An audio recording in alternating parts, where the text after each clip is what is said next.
Olá pessoal, boa noite. Hoje é terça-feira, dia 27 de agosto de 2024 e nós estamos aqui começando essa live para tratar alguns assuntos relevantes que estão acontecendo em nosso país e o título dessa live é Liberdade. O que nós vamos tratar aqui nada mais é do que a defesa da liberdade. A liberdade consiste em respeito à Constituição, respeito ao devido processo legal, as prerrogativas de advogados, juízo competente para o julgamento. E como dizia o nosso presidente Bolsonaro, ele diz ainda hoje, depois da vida, o bem mais precioso que nós temos é a liberdade. Porque sem liberdade, nós não temos projetos e não chegaremos a lugar nenhum, porque seremos dominados por outras pessoas, por grupos de interesses pessoais ou até corporativos. Então, quero começar com o primeiro assunto que eu prometi para vocês, que é sobre a candidatura do senhor Pablo Marçal à Prefeitura de São Paulo. Inicialmente, eu quero dizer para vocês que não conheço Pablo Marçal, vou até confessar uma ignorância minha, né? Eu fui tomar conhecimento da existência de Pablo Marçal na eleição de 2022, quando o partido dele foi retirado do comando da época, retirado pelo ministro Lewandowski. Gravem isso. Retirado pelo ministro Lewandowski, que estava no TSE, e colocado na mão de outro grupo, e aquele outro grupo imediatamente fez uma aliança com o candidato Lula. Eu conheço todos os bastidores desse processo. Em qualquer hora dessa, eu vou contar direitinho o que aconteceu. Tá bom? Olha, nós temos que começar sempre a trabalhar com a Constituição. Enxergam bem aí? Com a Constituição. E a Constituição Federal, ela diz no seu artigo 220 o seguinte: a manifestação do pensamento, a criação, a expressão e a informação, sob qualquer forma, processo ou veículo, não sofrerão qualquer restrição, observado o disposto nesta Constituição. E o parágrafo 2º, assim está disposto: é vedada toda e qualquer censura de natureza política, ideológica ou artística. Notem bem, é vedada a censura de natureza política, que é o que nós vamos tratar aqui nesse momento. Muito bem, os senhores viram, vocês estão nos assistindo, que um juiz, a Justiça Eleitoral, vamos colocar assim, não vamos personificar, concedeu uma liminar retirando as redes sociais do Pablo Marçal de circulação. Vejam, do que eu tenho conhecimento, Pablo Marçal ele tem como atividade, não sei se assim está melhor, assim, tem como atividade a mídia. Ele trabalha com a mídia, as suas empresas são empresas de mídia, portanto, amparadas pela Constituição Federal. Quando houve a representação da senhora deputada federal, Tabata Amaral, do Partido Socialista Brasileiro, é bom que seja dito, seja colocado qual é o partido dela, o juiz decidiu por suspender todas as redes sociais do Pablo Marçal. Veja, alegava, eu estou aqui com a decisão do juiz, eu não estou verificando o que a candidata e parte interessada escreveu.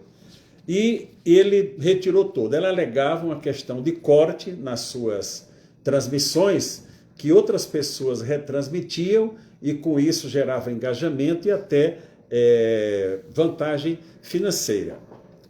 Como poderia solucionar essa questão? Bastaria que, se verdadeira for a afirmação da candidata Amaral, se verdadeira for a afirmação, bastaria o magistrado ter retirado, ter proibido. Olha, eu proíbo usar esse método durante a campanha, porque isso pode desequilibrar. E não retirar a atividade empresarial do candidato. Vamos pegar um exemplo. Imagina um médico que seja dono de 5 hospitais. 5 hospitais. E em um desses hospitais, ele atende, ele pessoalmente, de forma gratuita. Altruísmo. Ele quer atender a população, não vou cobrar nada. Ele se candidata.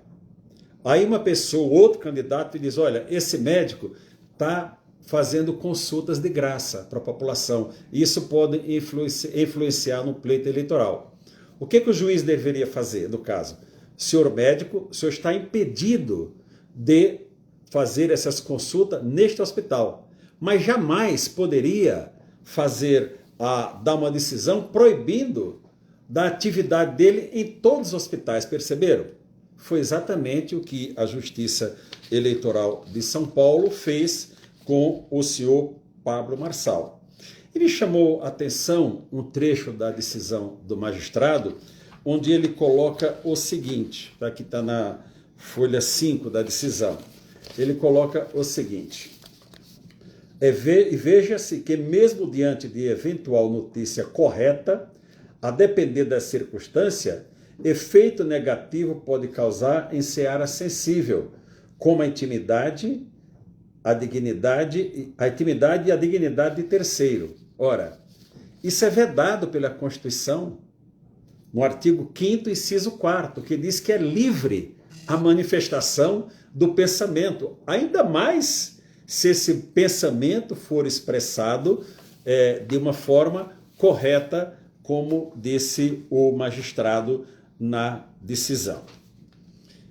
Tudo isso ocorre de um fenômeno denominado lawfare, que o presidente Bolsonaro foi vítima desse fenômeno desde o seu mandato, no início do seu mandato, em 2019. E o que é o lawfare? Que foi utilizado agora contra Pablo Marçal. Vejam, utilizado em plena campanha eleitoral. Consegue ver aqui, está centralizado? O que é lawfare? Lawfare, na expressão desse livro, eu estou na contracapa do livro, diz que é o uso estratégico do direito para fins de deslegitimar, prejudicar ou aniquilar um inimigo, ou seja, eliminar o inimigo. Esse é o lawfare. Quem são os autores deste livro? Os autores desse livro. Esse livro foi editado, a primeira impressão, em janeiro de 2023. Os autores desse livro, está aqui, são o ministro do STF, Cristiano Zanin, Valesca Martins e Rafael Valim. O ministro publicou esse livro na condição de advogado, e aí ele trata o caso envolvendo o seu cliente à época, o atual presidente Lula, porque ele dizia que a Lava Jato praticava lawfare. E na expressão dele, aqui já está dito, já mostrei para vocês o que é lawfare, que é o uso do sistema de justiça para aniquilar, eliminar um adversário. Não é pelo uso democrático, afastar um candidato pelo uso democrático do voto, da expressão da cidadania, que é o voto. O livro ele é de boa leitura, acho que até que vai aumentar as vendas, ministro Zanin. Você vai até me agradecer, que eu estou aqui fazendo propaganda do seu livro, né? Do seu livro. E o ministro Zanin é um livro com 142 páginas, de fácil leitura, mas basta ler para entender tudo o que está acontecendo, o que ele narra os autores americanos, que não vem ao caso aqui, e diz que lawfare é a lei como uma arma de guerra. Está na página 11 do livro. E na página 14 está dito o seguinte, estou lendo, eu tinha a versão online, mas eu comprei a versão física para mostrar para vocês. Então a versão física está dita o seguinte, tratando do lawfare, que é a eliminação do adversário tornado inimigo sem passar pelo processo das urnas. Ele diz que para atingir esse objetivo, basta que haja um conflito. Aí ele narra que pode ser político, geopolítico, político, comercial, e pessoas, grave bem isso, ter um conflito de interesses e pessoas do sistema de justiça e dos demais órgãos que aplicam o direito estejam dispostas a manipular as leis. Lembra alguma coisa? Estejam dispostas a manipular as leis e os procedimentos jurídicos para fins ilegítimos, com o auxílio de alguns recursos de persuasão.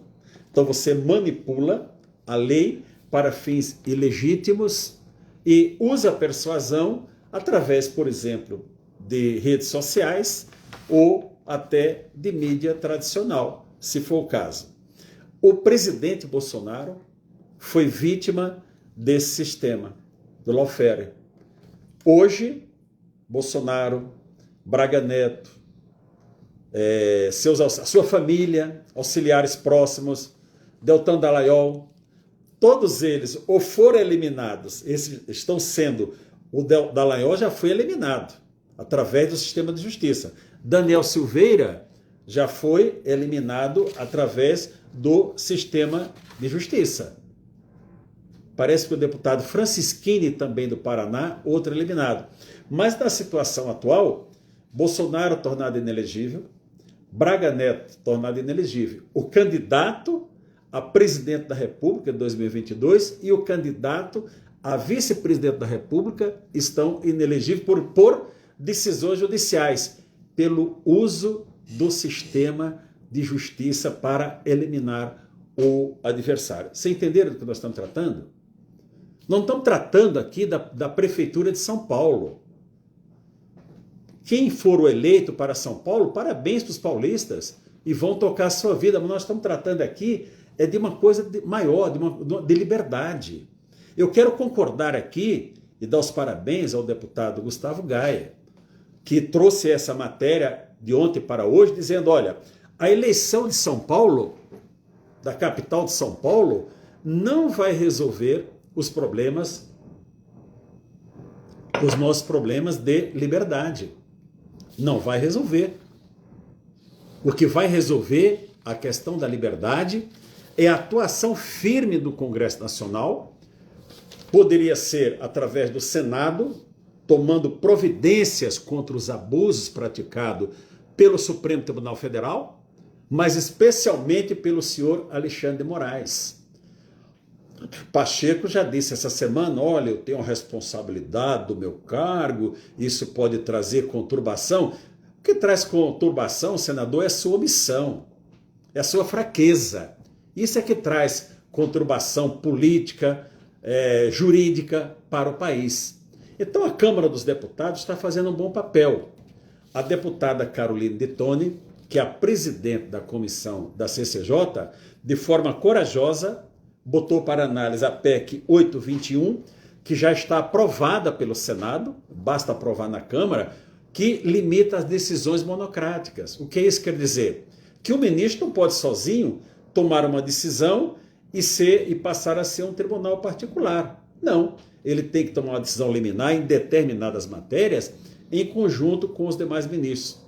Também colocou para andamento a PEC, a relatoria dessa PEC 8 está com Marcel Van Hart. Eu vi hoje a notícia, era o deputado Luiz Felipe, mas parece que houve uma mudança. E a 828, que ela trata de suspender decisões abusivas do Supremo Tribunal Federal em caso específico. Está sob a relatoria do deputado Luiz Felipe de Orleans e Bragança. Mais dois projetos de lei, o 658 de 22, que amplia os crimes de responsabilidade dos ministros do Supremo Tribunal Federal, e o 4754, que tipifica os crimes de responsabilidade dos ministros. Então é disso que se trata. É isso que nós temos que tratar. A nossa liberdade passa pela legislação. A nossa liberdade não passa, com todo respeito, não passa pela Prefeitura de São Paulo. Então vamos deixar esse debate, Pablo Marçal, Tabata Amaral e os demais candidatos, para a política dele. Nós temos que ter foco, gente. O foco é fazer a alteração legislativa.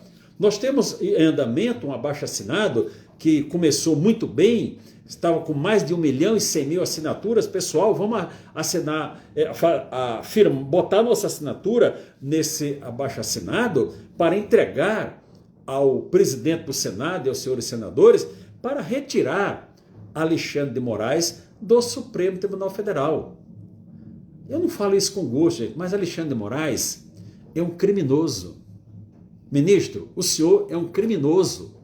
Se o senhor estivesse, os atos que o senhor praticou, se fosse num país como, por exemplo, da Europa, da União Europeia, estaria fora do cargo no outro dia. Do outro dia. Ou pediria demissão, ou o órgão próprio o expurgaria. Se fosse nos Estados Unidos, ministro Alexandre, o senhor estava preso. O senhor estava preso por tudo que foi divulgado pela Folha de São Paulo. E tudo que nós já sabíamos, mas não tínhamos prova. Se fosse no Japão, o senhor teria cometido suicídio. Porque quando os atos são tão vergonhosos, os japoneses, via de regra, cometem suicídio. Então veja, e o senhor, o ministro, está ali no Supremo, agindo como se nada tivesse acontecendo. E o parlamento também parado. Veja, essa petição de impeachment é uma vergonha ter só 130 e poucos, 138 deputados, se não me engano. Isso é uma vergonha. Senhores que se elegeram com as bandeiras de Deus, pátria, família, liberdade, que estão vendo a população brasileira massacrada por um fato mentiroso, e os senhores, só 100 e poucos deputados assinaram essa proposta. Isso é uma vergonha para o parlamento. Os eleitores, agora nas eleições de outubro, têm que cobrar seu deputado. O senhor assinou o manifesto? Não assinou? Pois bem, eu creio que essa questão do Pablo Marçal, para essa minha fala está encerrada. Eu vou tratar de outro assunto e vou tratar do Alexandre de Moraes. Nós que atuamos aqui no direito, estão comigo aqui o doutor Edson, que trabalha comigo, o doutor Ezequiel, que todos conhecem, de atuação firme com relação ao 8 de janeiro, e o Jaciel, que é o meu assessor aqui. Estamos nós 4 aqui no escritório. Muito bem. A Folha de São Paulo nos prestou, e o jornalista Gringolds nos prestaram um grande serviço. Situações que nós levaríamos 3, 4 anos para vir à tona, foi colocado às claras por aquelas reportagens. E o senhor ministro Alexandre de Moraes, com base numa reportagem da revista Fórum, abriu o inquérito, salvo engano, é o 4972, para apurar os crimes do seu gabinete. A questão aqui não é vazamento, a questão aqui não é procedimento fora do rito, a questão aqui é crime. Nós estamos tratando de crime. A mesma forma que ele fez com Felipe Martins, utilizando uma reportagem do site Metrópolis. Eu vou deixar de lado o nome do jornalista, mas o órgão de imprensa, não vou dizer sim, foi o jornalista Guilherme Amado. Ele prendeu o Felipe Martins com base numa notícia de jornal que a Polícia Federal pegou, não apurou, e o delegado, o doutor Fábio Alvarez maldosamente abriu um inquérito, colocou dentro do inquérito para prender Felipe Martins por 6 meses por absoluto abuso de poder e capricho do senhor Alexandre de Moraes. Como da mesma forma, ele não solta o Daniel Silveira. Mas o que fez o Alexandre de Moraes? O que ele fez? Ele disse que foi da revista Fórum, a notícia do dia 15 de agosto, e continua. Ele diz, olha, narrativas fraudulentas, tal. Aí ele começa, na parte decisória, ele diz o seguinte: o vazamento, eu estou com a decisão aqui, eu estou lendo, com marca-texto. O vazamento e a divulgação de mensagens particulares trocada entre servidores dos referidos tribunais, que são o TSE e o STF, se revelam como novos indícios da atuação estruturada de uma possível organização criminosa que tem por um dos seus fins desestabilizar as instituições republicanas. Veja, organização criminosa, como disse Gustavo Gaia no vídeo dele, se nós formos analisar a Lei 12.850, tem estruturada no gabinete do ministro. Essa que é a verdade que tem que ser dita. Mas olha o que ele faz aqui, pessoal. Ele tira o corpo. Ele tira o corpo. Ele abre o inquérito dizendo que são mensagens particulares trocadas entre servidores. Não são mensagens particulares, ministro.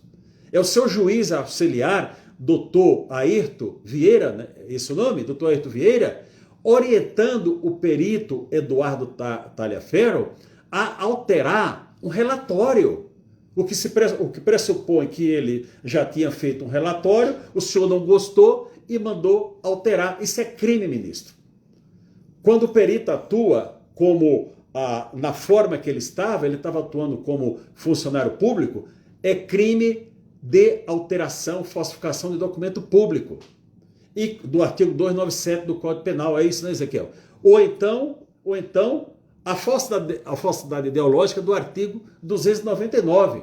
Então nós estamos tratando, pessoal, nós não estamos tratando com ralé, nós não estamos tratando com batedor de carteira, nós estamos tratando com o ministro da Suprema Corte, que tem levado, eu disse da primeira entrevista, depois que eu aposentei, 26 de setembro de 2022, não se falava de eleição, entrevista para Augusto Nunes, Paula Leal, Fabiana Barroso, Jorge Serrão e Marco Antônio Costa. Eu disse para eles, olha, esse ministro vai levar, ele está pilotando o avião que vai colidir e vai levar o Supremo Tribunal Federal junto.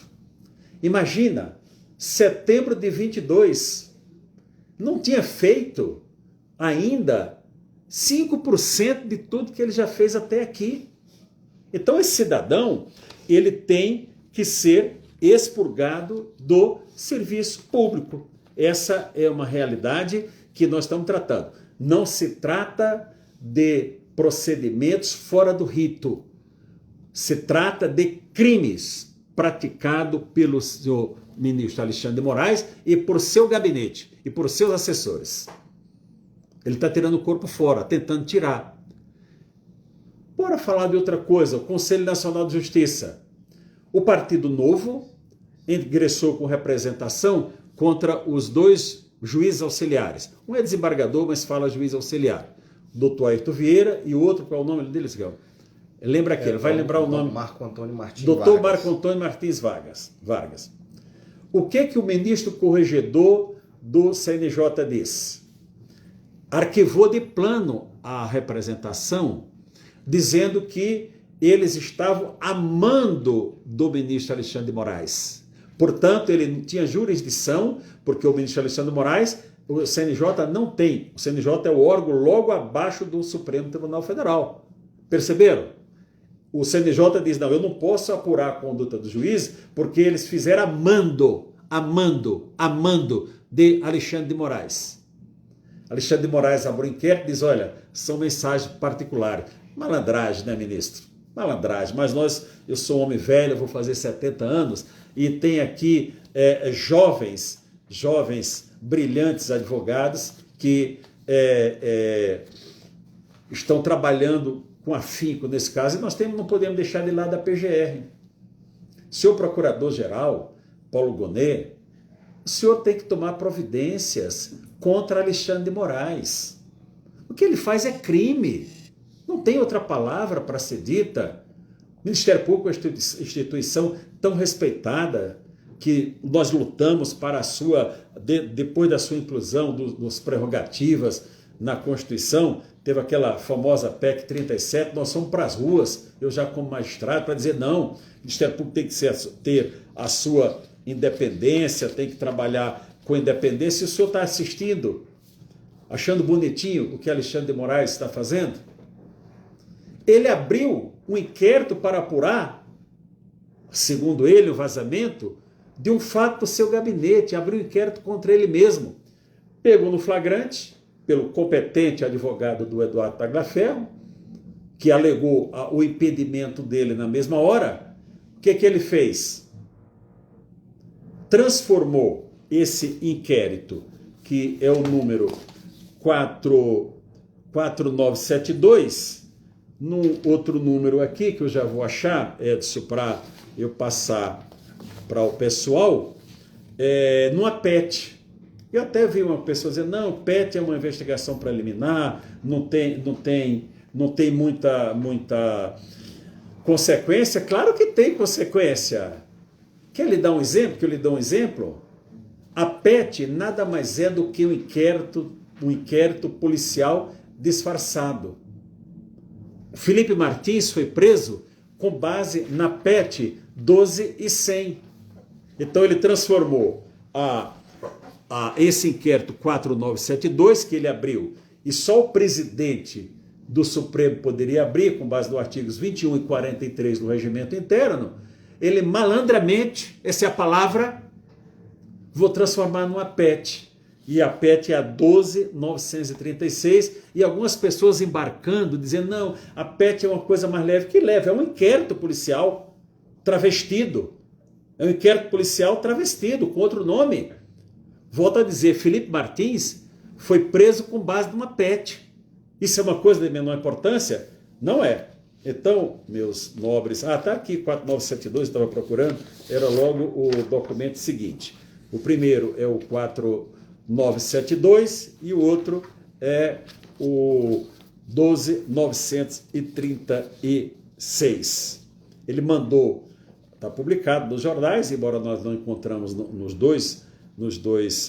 inquérito e na PET, mas está publicado em todos os jornais, que ele mandou, disse o seguinte: proceda à Secretaria Judiciária a reautuação deste inquérito na classe PET, distribuída por prevenção ao inquérito 4781. Estão entendendo o que está acontecendo? Vamos tratar do 8 de janeiro e deste caso, emendando com o 8 de janeiro. Já estou falando quanto tempo aí, meu amigo? 30 minutos? Jesus amado, eu vou para o encerramento. Veja bem, o ministro lançou uma nota, o seu gabinete, eu estou com a nota aqui, lançou uma nota dizendo, olha, que tudo foi feito dentro da realização de relatórios, tudo foi feito dentro da legalidade, porque eu era ministro lá, ministro cá. Então eu vou aqui, olha, para essa PET 4879, onde ele afastou o governador do Distrito Federal e determinou a prisão preventiva de todas aquelas pessoas do 8 de janeiro. E o que ele faz na sua parte final da decisão? Está longa, pessoal, mas é necessário que a população seja esclarecida. Na parte da decisão, ele diz o seguinte: o primeiro item da decisão, ele afasta medidas cautelares, da perda de função pública e tudo mais, afasta o governador do Federal e vai. Aqui, ó, está aqui marcado, diz, no item 2, determino ainda, o quê? Determina ainda o quê? Item 8, determino, doutor Ezequiel, item 8, ele diz o seguinte, olha, determino ao Tribunal Superior Eleitoral, sobre a coordenação do assessor da presidência, Eduardo de Oliveira Tagliaferro, olha o Tagliaferro aqui, dia 8 de janeiro de 2023, que utilize a consulta e acesso aos dados de identificação civil mantidos naquela corte, o TSE, bem como de outros dados biográficos necessários à identificação e localização de pessoas envolvidas nos atos terroristas do 8 de janeiro. Os dados deverão ser mantidos do sigilo necessário. Então vejam, quando ele determinou a prisão em flagrante das pessoas do 8 de janeiro, a responsabilidade passou para a Polícia Judiciária. Quem é a Polícia Judiciária? Neste caso, a Polícia Federal. A Polícia Federal fez o flagrante, um flagrante irregular, absurdo, ilegal, abusivo, mas estava cumprindo ordem do todo-poderoso ministro. Eu não via muita margem para os policiais federais não cumprirem. Mas na mesma decisão, ele já manda o Eduardo Tagliaferro, que comandava aquele órgão de censura do Tribunal Superior Eleitoral, que deu tantas medidas contra o presidente Bolsonaro, na eleição, ele já mandou o Tagliaferro fazer relatórios de forma indevida. Isso foi dentro de algum procedimento? Não foi dentro de um procedimento, porque essa competência, atribuição, era da Polícia Federal, acabou, a Polícia Federal faz a sua investigação. Então aquela historinha de que, olha, mandou ofício, requisitando, tem requisição não, tem uma determinação, e veja o absurdo da prepotência desse senhor. Ele diz, determino ao Tribunal Superior Eleitoral. Ele não disse que é a pessoa do meu assessor lá do TSE. Ele, como ministro do Supremo, determina ao Tribunal Superior Eleitoral, onde ele era presidente também. Olha, só o plenário do Supremo Tribunal Federal pode determinar alguma coisa ao Tribunal Superior Eleitoral, dentro de um devido processo legal, de uma ação que esteja lá tramitando. Então, esses abusos do senhor Alexandre de Moraes, eles têm que acabar. Eu volto ao deputado Gustavo Gaia. Nós estamos tratando aqui sobre liberdade. Não estamos tratando sobre prefeitura de São Paulo. Eu estou me lixando para quem vai ser o prefeito de São Paulo. Tá certo? Que Deus faça o melhor para a população. Tá certo? Mas nós estamos tratando sobre liberdade. Pessoal, nós temos que ter foco. O foco são esses dois projetos de lei, essas duas PEC que estão na CCJ da Câmara dos Deputados. Peça ao seu deputado, vamos apoiar a deputada Caroline de Tone, de Santa Catarina, uma moça brilhante, corajosa, que peitou e está pautando esses requerimentos. Vamos apoiar? Vamos para as manifestações dia 7 de setembro. Faça na sua cidade, na parte da manhã, e quem estiver no estado de São Paulo, quem tiver condições financeiras, vá apoiar a manifestação lá em São Paulo, convocada pelo pastor Silas Malafaia, com a presença do nosso presidente, sempre presidente. Vou chamar Bolsonaro sempre de presidente. Vocês entendem por que eu chamo de presidente, não é? Então, isso daqui, nós temos que manter o foco. O foco. Vamos manter a temperatura lá em cima, pressionar, nós não podemos deixar Alexandre de Moraes ter folga. Se ele tiver folga, ele pratica outro ato arbitrário contra qualquer pessoa. E não é questão de encerrar o inquérito 4781 e 4874. É encerrar e mostrar tudo que tem lá dentro. Quantas pessoas foram investigadas que nós não sabemos? Eu posso ser um investigado, eu não sei, é tudo secreto. Processo secreto é coisa de ditadura. E nisso daí, o plenário do Supremo Tribunal Federal tem responsabilidade. Por quê? Porque referendou, disse que era legal. 8 de janeiro, o plenário, ressalvando os ministros André Mendonça e Nunes Marques, que disseram, não, isso daqui não é competência do Supremo Tribunal Federal. Os demais, os outros 8 concordaram com Alexandre de Moraes, foram 9 votos, dizendo que a competência para esse absurdo. Vocês perceberam? Eu voto na decisão de 8 de janeiro, quando ele diz que são os terroristas. Então é o lawfare, é o sistema judicial sendo utilizado para aniquilar inimigos. Esse cidadão, ele é uma excrescência no nosso sistema jurídico nacional. Eu falo isso sem nenhum medo, não tenho medo de você, Alexandre de Moraes. Não tenho medo. Eu sei o que estou falando aqui com base, olha, onde eu estudei e apliquei por 30 anos, 11 meses e 5 dias. Não vai ser você que vai me dar lição jurídica, porque você é um violador da Constituição Federal. Eu vou para o último item, mas antes aqui alguém pergunta assim, eu vou deixar para o final, porque contextualiza. Então tirei aqui e vou para o último item. Eu vou usar Alexandre de Moraes contra Alexandre de Moraes. Ok? Anotem aí. Anotem aí. Agravo regimental no recurso especial eleitoral número 0000-227-28-2017.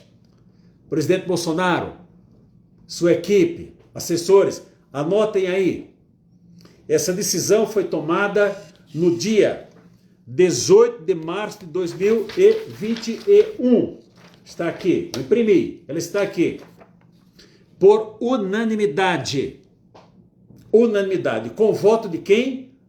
O voto de Alexandre de Moraes, que era o caso concreto. O Ministério Público Eleitoral, numa cidade, eu não vou dizer o estado para preservar, mas quando os senhores entrarem vão constatar, pediu uma diligência. A juíza foi acompanhar a diligência e nessa diligência notou uma irregularidade. O que ela fez? Ela fotografou. Passou para a Polícia Militar, está todo o processo. Eu estou com um acordo aqui comigo. E foi utilizado na ação de investigação eleitoral aberta na zona eleitoral. O que é que o tribunal diz?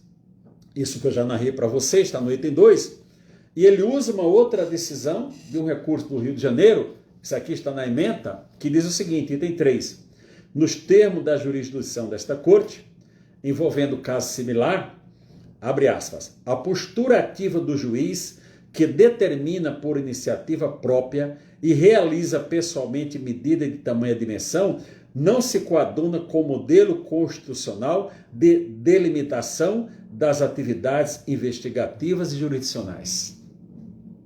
Enquadra na moldura de Alexandre de Moraes? Ele determina diligências para ele julgar. É isso? Até quando ele se diz vítima. Quando ele se disse vítima, não é, doutor Ezequiel,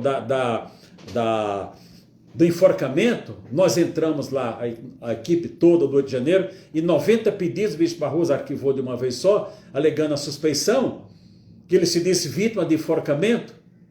E agora, essa vergonha também das imagens lá de Roma, que ele se diz vítima. Certo? Então isso não está certo. Nós temos que parar esse cidadão urgentemente. Eu prossigo aqui no acordo. Vou para o item 5, que diz o seguinte, vou ler pausadamente. Ainda que necessário e relevante, e o poder de polícia do magistrado para coibir irregularidades no curso da campanha, de modo algum o autoriza a atuar na produção de provas para instruir processo judicial futuro ou em curso. Campanha eleitoral de Bolsonaro 2022. Vocês estão entendendo o que eu estou falando? Conseguem entender o que eu estou mostrando para vocês aqui? É isso. O meu papel nessa nação é lutar por justiça e liberdade. Justiça e liberdade. Eu não me calarei. Esses atos todos de Moraes, lawfare, uso do sistema de justiça para aniquilar, ou seja, eliminar o adversário, tem que parar imediatamente. Teve uma pergunta dizendo aqui, na verdade uma notícia, né? Saiu no Globo, Barroso nega impedimento de Moraes no caso do vazamento das mensagens. No entanto, Barroso, ao rejeitar o pedido, afirmou que não há elemento suficiente que justifique o afastamento do ministro. Para Barroso, a atuação de Moraes no caso não apresentou indício de parcialidade ou de interesses pessoais que pudesse influenciar suas decisões. Ministro Barroso, pelo amor de Deus, o senhor é uma pessoa que eu respeito. Nós temos divergência de ponto de vista, mas o senhor é uma pessoa correta. Eu sempre o respeitei como advogado, o respeito. O senhor tem umas ideias que são muito diferentes da minha, mas o senhor é um homem de direito, ministro Barroso. O senhor é um direito. É o seu tribunal, é sobre sua presidência. Sobre sua presidência. Os senhores têm que se reunir, não precisa ser de público, não, numa reunião administrativa, e dizer o seguinte, alguém aí tem que ter coragem e dizer, Alexandre de Moraes, saia imediatamente desses 2 inquéritos, saia imediatamente da relatoria de todos esses casos, porque você vai comprometer o tribunal. Esse piloto desse Boeing, ele vai colidir, e os senhores são os 10 passageiros que não vão sobreviver. Ou vamos dizer que seja piloto de uma van, colidiu, alguns vão morrer, outros vão ficar gravemente feridos, e dificilmente alguns poderão sair sem lesões leves. Essa é a realidade que os senhores estão. Ministro Fux, pelo amor de Deus, o senhor é um juiz de carreira. Nós confiamos no senhor. Ministro André Mendonça, ministro Cássio, quero que os senhores estão fazendo. Os demais eu não vou tratar. Ministra Carmen Lúcia, a senhora foi uma magistrada respeitada, foi. Quando a senhora aprovou censura, mesmo dizendo que era censura, mas a senhora pode retornar aquela sua imagem que a senhora tinha de uma pessoa correta, a defensora dos direitos, dizendo que cala a boca, já morreu. Nós aplaudimos a senhora por isso. O que aconteceu com a senhora, ministra Carmen Lúcia? Pelo amor de Deus, a senhora está na presidência do TSE seguindo Alexandre de Moraes. Seguindo Alexandre de Moraes. Isso não tem cabimento. Essa decisão de São Paulo, lá do primeiro item que eu tratei, já são os seguidores do Alexandre de Moraes. Porque líderes bons formam bons liderados para a caminhada. E líderes maus formam liderança com personalidade iguais a dele. É isso, pessoal. Tem alguma... Eu vou fazer o seguinte, pessoal. Esse assunto ele é muito delicado. Para fechar, houve censura a Pablo Marçal. Ele está sendo vítima do sistema de justiça. Houve censura e abuso de poder contra Jair Bolsonaro, que foi e continua sendo vítima do nosso sistema de justiça. Essa é uma realidade. O que Alexandre de Moraes abriu inquérito para apurar não é vazamento. São os crimes que o seu gabinete cometeu.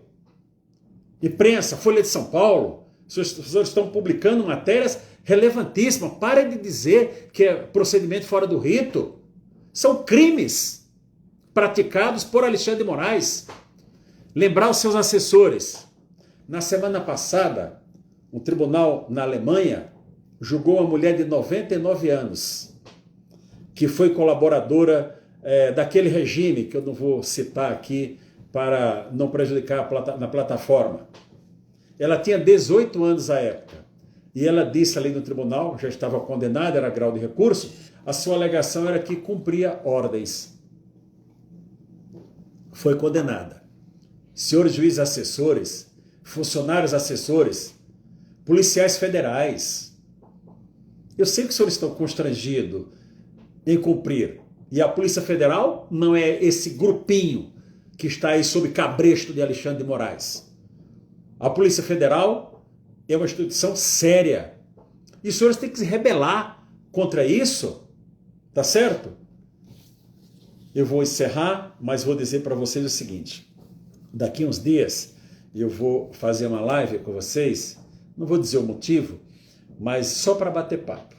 Eu prometo a vocês de vir aqui nesse mesmo local, que é o meu escritório, que é bem conhecido de todos. Daqui eu enxergo o prédio da Polícia Federal, é tranquilo, que não tem nada a esconder, tudo meu é público, não é? Mas eu vou fazer uma live com vocês para só nós trocarmos ideias, vendo as perguntas, respostas, tá bom, pessoal? Justiça e liberdade. Liberdade. Todos na Avenida Paulista, dia 7 de setembro. Um abraço a todos vocês.